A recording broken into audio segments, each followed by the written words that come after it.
स्वागत है झारखंडी हिंदी न्यूज पर। चलिए जानते हैं आज की छोटी बड़ी सभी महत्वपूर्ण खबरों को।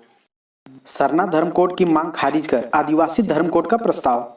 राष्ट्रीय आदिवासी धर्म समन्वय समिति की राज्य स्तरीय बैठक बिहार के पूर्व विधानसभा अध्यक्ष देवेंद्र नाथ चंपई की अध्यक्षता में विधानसभा आवास के क्लब हॉल में हुई। समिति के संयोजक सह पूर्व मंत्री देव कुमार धान ने बताया कि बैठक में इस बात पर सबकी सहमति थी कि सरना धर्म कोड पर चल रही राजनीति अनुचित है, क्योंकि किसी भी देश में किसी पूजा स्थल के नाम पर धर्म या धर्म कोड नहीं है। बैठक में शामिल 32 आदिवासी समुदायों ने सर्वसम्मति से सरना धर्म कोड की मांग को खारिज किया और सर्वसम्मति से आदिवासी धर्म कोड का प्रस्ताव पारित किया है।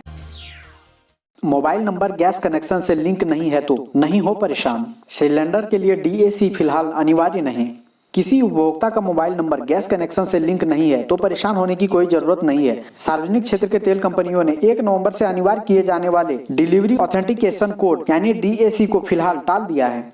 करीब 30% रसोई गैस उपभोक्ता पहले ही इसका उपयोग कर रहे हैं। सार्वजनिक क्षेत्र की तेल कंपनी के एक वरिष्ठ अधिकारी ने बताया कि डीएसी जारी रहेगी पर अनिवार्य नहीं होगी। मसलन किसी उपभोक्ता का मोबाइल नंबर गैस कनेक्शन के साथ लिंक नहीं है तो उसके मोबाइल पर डीएसी नहीं आएगा। इसके अलावा कई उपभोक्ताओं ने अपना नंबर भी बदल लिया है। ऐसे में तमाम तकनीकी दिक्कतों को देखते हुए फिलहाल डीएसी को अनिवार्य करने का फैसला टाल दिया है।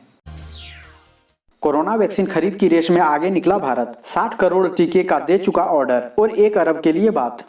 कोरोना वायरस संक्रमण से बचाव के लिए दुनिया में कई वैक्सीन दूसरे और तीसरे चरण के ट्रायल में पहुंच चुकी है और टीकों के बाजार में आने से महीनों पहले खरीद की रेस शुरू हो चुकी है। कई बड़े और अमीर देश अपने नागरिकों के लिए प्री बुकिंग में जुटे हैं। हालांकि भारत ने इसमें अच्छी बढ़त बना ली है। भारत वैक्सीन मैन्युफैक्चरिंग क्षमता का इस्तेमाल करते हुए 60 करोड़ डोज का ऑर्डर दे चुका है और 1 अरब अन्य डोज के लिए बातचीत में जुटा है, जो कि कम से कम आधी आबादी के टीकाकरण के लिए पर्याप्त है। 8 अक्टूबर तक के एडवांस मार्केट कमिटमेंट के एनालिसिस से पता चलता है कि इस मामले में भारत से आगे केवल अमेरिका है, जिसने 81 करोड़ डोज का प्री ऑर्डर दे दिया है और 1.6 अरब डोज के लिए मोल भाव में जुटा है। चावल को छोड़कर लगभग सभी खाने के सामान की कीमतें पिछले साल की तुलना में 30% तक ज्यादा बढ़ गई। बढ़ती महंगाई ने सभी वर्ग के परिवारों के रसोई का बजट बिगाड़ दिया है। चावल को छोड़ लगभग सभी खाद्य पदार्थों की कीमतें पिछले साल की तुलना में 20 से 30% ज्यादा है। दाल, खाद्य तेल, सब्जियां, प्याज व कई मसालों की कीमतें काफी बढ़ी है। सब्जियों की कीमतें पिछले साल के नवंबर महीने की तुलना में इस साल दोगुनी है। दालें भी 20% तक महंगी बिक रही है। पिछले साल जहाँ दाल 80 से 85 रुपए किलो बिक रहा था, वहीं इस बार इसकी कीमत 120 से 125 रुपए किलो है। कुल मिलाकर खाद्य पदार्थों की महंगाई के कारण लोगों के बजट 20 से 30% तक बढ़ गया है।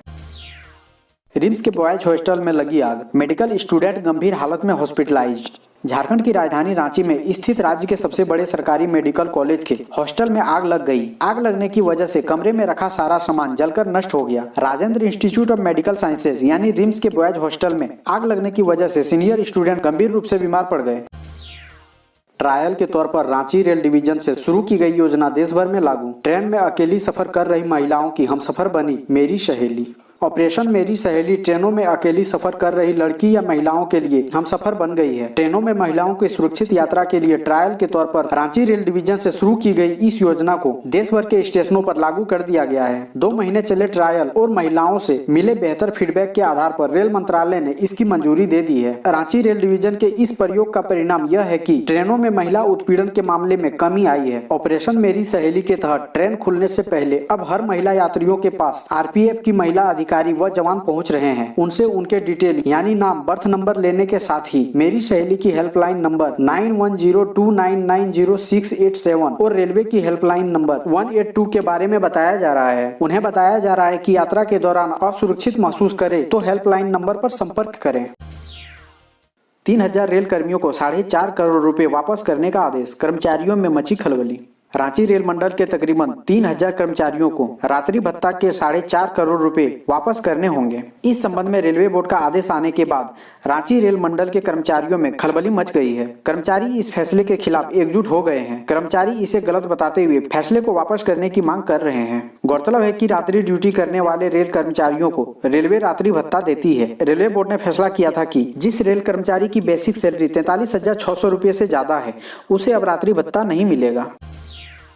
रांची जयनगर ट्रेन का फेरा बढ़ेगा, बिहार जाने वाले लोगों को मिलेगी राहत। हटिया पटना मौर्य एक्सप्रेस चलने का इंतजार।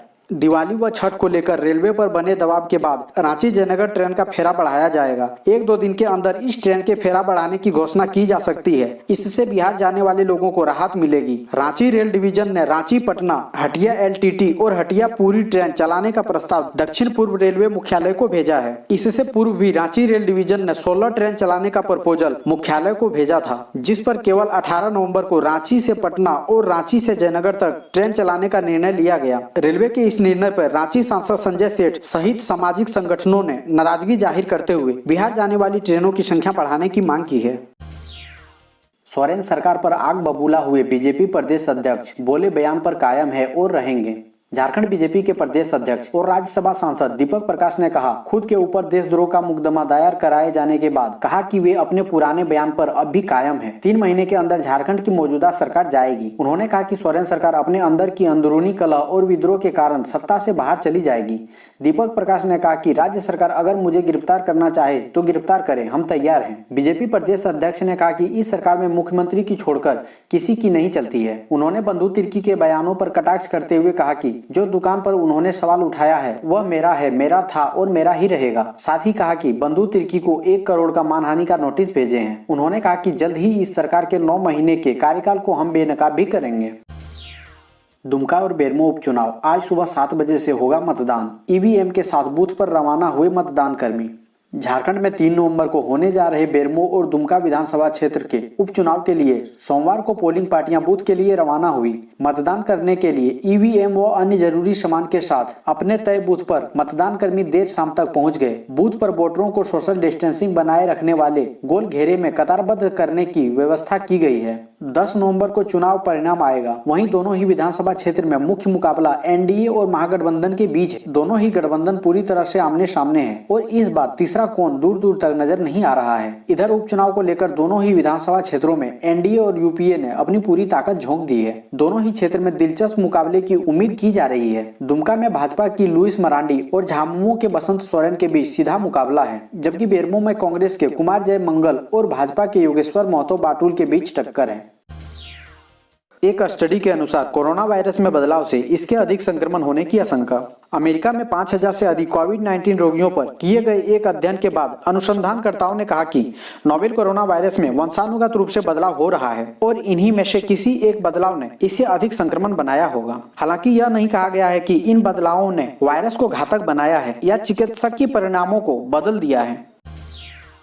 मुख्यमंत्री ने कहा, सरकार और हमारे सहयोगी दलों ने सोच समझकर किया है भाजपा प्रदेश अध्यक्ष पर प्राथमिकी।